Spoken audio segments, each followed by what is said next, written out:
गांव में तो सब जगह अकाल की परिस्थिति हो गई है। लगता नहीं कि अब इस गांव में ज्यादा दिन रुकना उचित होगा। काम के लिए बाहर गांव तो जाना ही पड़ेगा। गंगाराम काम की तलाश में दूसरे गांव आ जाता है। वो चलते चलते तारापुर गांव में आ जाता है। वहाँ उसका रहने का कोई ठिकाना नहीं था और उसके पास कोई काम भी नहीं था। चलते चलते वो एक अमीर किसान धनराज सेठ के यहाँ आ जाता है। सेठ जी, मैं गंगाराम हूँ, दूसरे गांव से आया हूँ। हमारे गांव में अकाल की परिस्थिति हो गई है। लोग बूंद बूंद पानी के लिए तरस रहे हैं। अगर मुझे आपके पास कुछ काम मिल जाए तो बहुत कृपा होगी सेठ जी। अरे रे रे, लगता है तुम्हारी हालत बहुत खराब हो गई है। ठीक है, मेरे पास एक काम तो है, पर लगता नहीं कि तुम वो कर पाओगे। सेठ जी, आप चिंता ना करें। मुझे आप कोई भी काम दे सकते हैं।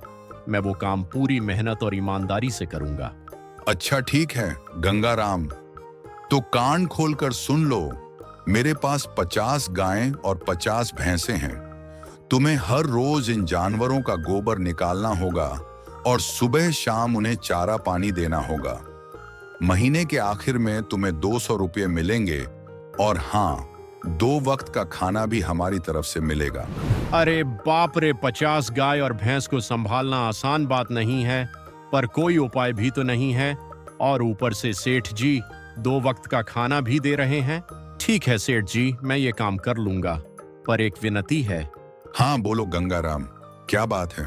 सेठ जी, अगर आपको समस्या ना हो तो क्या मैं आपके गायों के साथ गौशाला में रह सकता हूँ? मैं इस गांव में नया हूँ, मेरा रहने का कोई ठिकाना नहीं है। धनराज सेठ थोड़ी देर सोचता है और गंगाराम को ऊपर से नीचे तक देखने के बाद बोलता है, ठीक है गंगाराम, तुम गौशाला में रह सकते हो।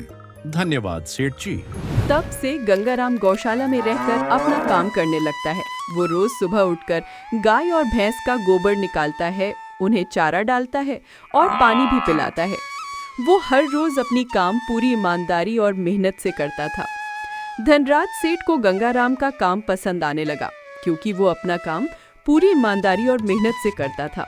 एक दिन धनराज से गंगाराम को बुलाकर बोलता है, गंगाराम, मुझे तुम्हारा काम बहुत पसंद आया है। तुम गाय और भैंसों का अच्छा ख्याल रख रहे हो, इसलिए दूध की गुणवत्ता बढ़ गई है और गाय पहले से ज्यादा दूध दे रही है। इसलिए मैं आज से तुम्हारी तनख्वाह बढ़ाकर पूरे 400 रुपए कर रहा हूँ। आपका बहुत बहुत धन्यवाद सेठ जी। कुछ दिन ऐसे ही गुजरने लगते हैं। गंगाराम धनराज सेठ के पास बहुत ही मेहनत और ईमानदारी से काम करता है। धीरे धीरे उसके पास अच्छा खासा रुपया जमा हो जाता है, जिसे वो अपने लिए एक कुटिया बनवा लेता है। वो गौशाला में सोकर तो गोबर की गंध शरीर से अभी भी नहीं जा रही। अब आखिरकार मेरे घर में चैन से सोने को तो मिलेगा। तब से गंगाराम धनराज सेठ के गौशाला में काम करने आता और 2 वक्त का खाना खाकर अपने घर में सोने के लिए चला जाता था। कई साल ऐसे ही बीत जाते हैं। गंगाराम के मेहनत के कारण उसके पास अच्छा खासा रुपया जमा हो जाता है। एक दिन गंगाराम धनराज सेठ से बोलता है, सेठ जी, आजकल गांव में चोरी की समस्या बहुत बढ़ गई है। मेरे पास कुछ रुपया भी जमा है जो मैंने अपने घर में रखे हैं, पर मुझे उनके चोरी होने की चिंता हो रही है। ठीक कह रहे हो गंगाराम, आए दिन नई नई चोरी के किस्से सामने आ रहे हैं और दिन भर तो तुम्हारा घर खाली ही रहता है। चोरी होने की संभावना तो जरूर है। धनराज सेठ थोड़ी देर सोचता है और फिर गंगाराम से बोलता है, गंगाराम, ऐसे समय में गांव में एक ही जगह है जहां तुम्हारा धन सुरक्षित रह सकता है, जमींदार का घर। क्या जमींदार का घर? हाँ गंगाराम, इस गांव के जमींदार बहुत ही ईमानदार और दयालु हैं। उनके घर पर बहुत सारे पहरेदार भी हैं, इसलिए चोरी की संभावना बहुत कम है। अच्छा, ऐसी बात है क्या? सेठ जी ठीक हैं, तो आज ही मैं जमींदार जी से मिलकर बात करता हूँ और जमींदार जी से मिलकर अपनी समस्या बताता हूँ। उस दिन गंगाराम जमींदार के घर उनसे बात करने जाता है। रुको, कहाँ सीधे अंदर घुसे आ रहे हो? जी, मुझे कुछ काम है जमींदार जी से। जरा मुझे भी बताओ। क्या काम है तुम्हें? मुझे उनके पास कुछ पैसे रखवाने हैं। नमस्ते जमींदार जी, मैं गंगाराम जगत सेठ के यहाँ काम करता हूँ। कुछ साल पहले मैं दूसरे गांव से यहाँ आया हूँ। अच्छा बोलो, तुम्हारा क्या काम है मेरे पास? जमींदार जी, मैं सालों से जगत सेठ के यहाँ काम कर रहा हूँ और मैंने कुछ पैसे भी जमा किए हैं, पर बात यह है कि गांव में चोरी की समस्या बढ़ गई है। मैं कुछ साल पहले मैं दूसरे गांव से यहाँ आया हूँ। अच्छा, कितने रुपए जमा किए हैं तुमने? जमींदार जी, लगभग 5 से 6 हजार रुपए होंगे। वाह, ये तो बड़ी रकम है। मैंने आपकी ईमानदारी के बारे में लोगों से सुना है, इसलिए मैं अपना पैसा आपके पास कुछ दिनों के लिए रखने आया हूँ। तुमने बिल्कुल सही सुना है, तुम्हारी रकम मेरे पास पूरी तरह से सुरक्षित रहेगी। तुम अब चिंता ही छोड़ दो, मैं सब देख लूंगा। गंगाराम अपने पैसे जमींदार को देकर घर चला जाता है। तुम्हारे पैसे मेरे हाथों में ही अच्छे लगते हैं। ऐसे ही गंगाराम धनराज सेठ के यहाँ ईमानदारी और मेहनत से काम कर रहा था। देखते ही देखते 2 साल बीत जाता है। एक दिन गंगाराम सोचता है, अब बहुत साल हो गए धनराज सेठ के यहाँ काम करते हुए।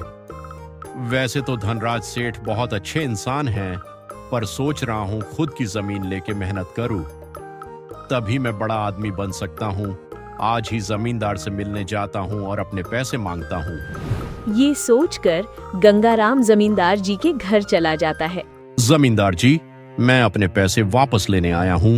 आपके पास मैंने 6,000 रुपये दिए थे संभालने के लिए। भाई साहब, मैंने पहचाना नहीं आपको, वैसे कौन हो आप? जमींदार जी, मैं गंगाराम हूँ। पिछले साल मैंने आपको पैसे संभालने के लिए दिए थे। अरे भाई साहब, मेरे पास कितने सारे लोग आते जाते हैं पैसे रखने के लिए, और सभी के साथ मेरा अच्छा व्यवहार होता है। वैसे आपके पास कोई कागजात हैं क्या? क्योंकि मैं हर व्यक्ति से कागज पर ही व्यवहार करता हूँ। किसने कितने पैसे दिए, किसके कितने पैसे रखे हैं, सबका व्यवहार रहता है मेरे पास। जी, आप क्या बात कर रहे हैं? आपकी ईमानदारी देखकर ही तो आपको मैंने पैसे दिए थे रखने के लिए। कृपा करके मेरे पैसे वापस कर दीजिए। मैं ईमानदारी से ही काम करता हूँ, इसलिए तो तुमसे मैं डॉक्यूमेंट्स मांग रहा हूँ। क्या तुम्हें पता नहीं, जब तुम किसी से पैसों का व्यवहार करते हो तो तुम्हें स्टाम्प पेपर पर लिख कर देना पड़ता है। तुम किसी से भी पूछ सकते हो। नहीं जमींदार जी, मैं आपका पैर पकड़ता हूँ, कृपा करके मेरे पैसे दे दीजिए। बहुत मेहनत करके वो पैसे जमा किए थे। अरे क्या ये झूठ मूठ का रोना धोना लगाया है? लगता है तुम ढोंगी हो और मेरी ईमानदारी और भोलेपन का फायदा उठाकर मुझसे ये रुपए लेने आए हो। रुक, तुझे अभी सबक सिखाता हूँ। इसे तब तक मारो जब तक ये बेहोश ना हो जाए। इस 2 कौड़ी के आदमी ने मेरी ईमानदारी पर सवाल उठाया है, इसे छोड़ना मत। दुखी होकर गंगाराम अपने घर चला जाता है। गंगाराम के शरीर पर घाव के निशान साफ साफ दिखाई दे रहे हैं। 2 दिन से गंगाराम घाव के दर्द के कारण धनराज सेठ के घर काम पर नहीं जा पाता है। इसलिए अगले दिन धनराज सेठ गंगाराम के घर आ जाते हैं। वहाँ देखते हैं कि गंगाराम खाट पर सो रहा है और वो बड़ा ही चिंता में नजर आ रहा है। गंगाराम भाई, तुम 2 दिन काम पर नहीं आए, क्या हुआ? अरे सेठ जी, आप यहाँ अगर खबर भेजवाया होता तो मैं खुद आ जाता। कोई बात नहीं गंगाराम, तुम्हें देखकर लगता है तुम्हारी तबीयत खराब है। क्या हुआ है तुम्हें? सेठ जी, क्या बताएं, जिस जमींदार को पिछले साल में अपने पैसे संभालने को दिए थे, वो आज मुझे पैसे वापस करना नहीं चाहता। वो बहुत लालची इंसान है और लोगों को ठग रहा है। और जब मैंने गिरगिराना शुरू किया तो उसने डंडे से पिटाई करवा दी और धक्के मारकर मुझे वहां से भगा दिया। अरे बाप रे, ये बड़ा ही गंभीर विषय है। मैंने तो जमींदार के बारे में अच्छा ही सुना था और मुझे भी नहीं पता था कि वो इंसान इतना गिरा हुआ है। तभी मैं सोचूं, हर साल उसकी संपत्ति इतना ज्यादा कैसे बढ़ रही है। मुझे माफ कर दो गंगाराम, मैंने ही तुम्हें जमींदार के पास जाने को कहा था। गलती तो मेरी भी है।